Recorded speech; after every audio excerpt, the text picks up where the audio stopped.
Pertama tentu terima kasih karena sudah diminta sebagai tamu kehormatan waktu itu dikatakan, eee, karena saya sebetulnya datang untuk mendengar, untuk belajar, bukan untuk menjadi narasumber. Jadi, tapi saya, tertarik dengan ya tadi saya sudah mendengar banyak dan, eee, ya mengenai sejarah saya kira mengenai Sultan Hamid kedua sudah banyak yang bisa menjelaskan, beliau siapa dan kita tentu para ilmuwan sejarah yang berkepentingan dan bertanggung jawab sebetulnya untuk menetapkan beliau itu menjadi pahlawan nasional atau seperti yang diributkan akhir-akhir ini, dianggap sebagai pengkhianat. Tentu saya juga belum pernah mendengar dari Bung Hatta sendiri bahwa beliau menyebut Sultan Hamid itu pengkhianat, saya belum pernah mendengar sampai beliau wafat.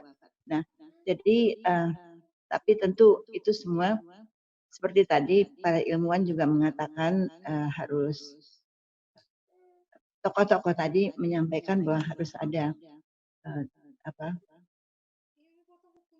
pendidikan pelajaran sejarah yang betul-betul harus diteliti. Saya juga ingat Pak Harsha Paktiar, beliau mengatakan sejarah itu adalah peristiwa sebab akibat. Beliau adalah dosen saya, gitu.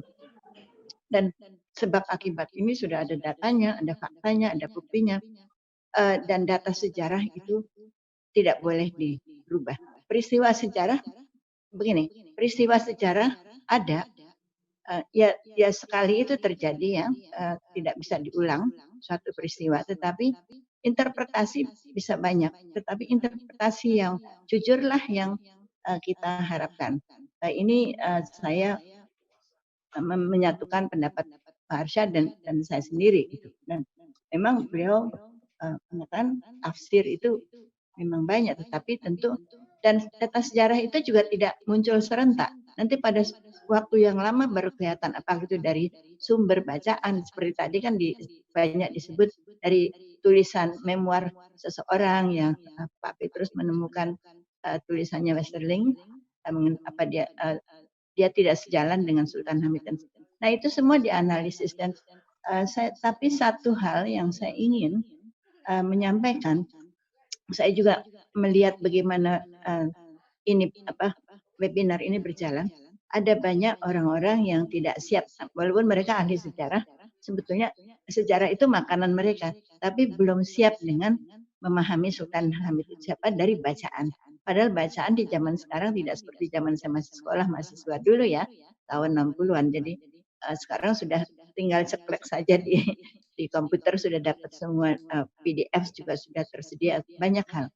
Nah, jadi sebetulnya harus terus mengisi ilmuwan sejarah, guru sejarah harus mengisi dirinya dengan informasi.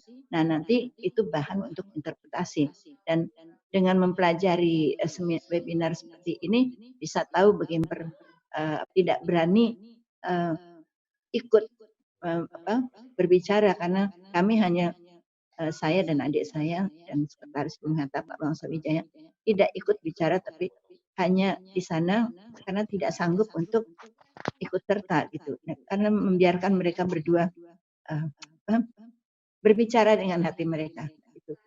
Nah, jadi sejarah memang bisa diinterpretasikan macam-macam, tapi saya berharap bahwa para guru sejarah yang muda-muda itu juga harus meneliti, jangan membiarkan kekosongan ini terjadi.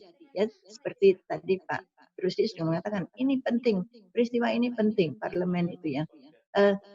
Nah, jangan membiarkan Anda kosong sehingga pertanggungjawaban. Nah, ini juga satu hal yang berat karena misalnya keturunan masih hidup bisa menceritakan oh seperti saya Bung Hatta itu seperti apa kita bisa menceritakan. Nanti kalau saya sudah meninggal baru ada film tentang Bung Hatta kita tidak bisa menceritakan. Jadi sejarah itu di masa akan datang bukan hanya ditulis tapi juga di video. Tapi kalau kita punya kekuatan, kebanggaan, kecintaan pada bangsa Indonesia dan itu bisa diikat oleh sejarah, ya sejarah bangsa yang dibanggakan dan dijaga, dihargai itu dan tentu bahasa nasional, kemudian kewarganegaraan, Pancasila dan Undang-Undang Dasar 1945 dan budaya suku bangsa yang dibanggakan itu kita menjadi satu, tidak mudah dicerai-berai. Tapi sekarang ini kita mudah dicerai-berai kalau kita tidak peduli pada sejarah. Nah, itu sangat bahaya. Nah, inilah anak-anak muda sekarang, terutama guru sejarah yang muda-muda, jangan berhenti membaca. Fasilitas sudah banyak sekali dan juga harus meneliti, karena nanti lama-lama narasumber yang masih hidup tidak ada lagi.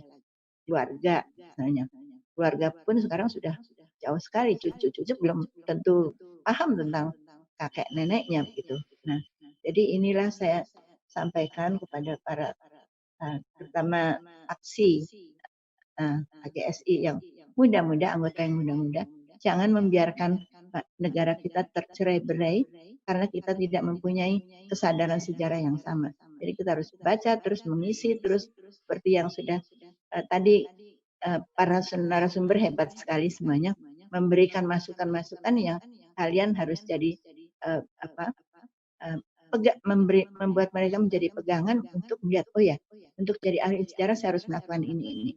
Ya, jadi itu yang saya harapkan kepada para ahli sejarah, terutama yang muda-muda.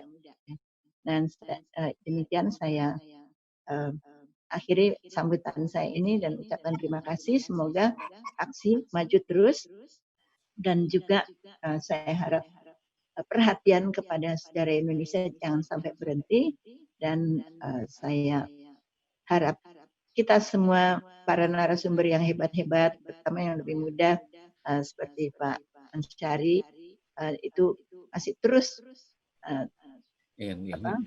maju, memberikan masukan-masukan yang berharga.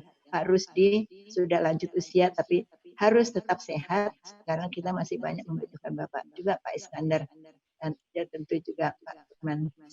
Terima kasih. Wassalamualaikum warahmatullahi wabarakatuh.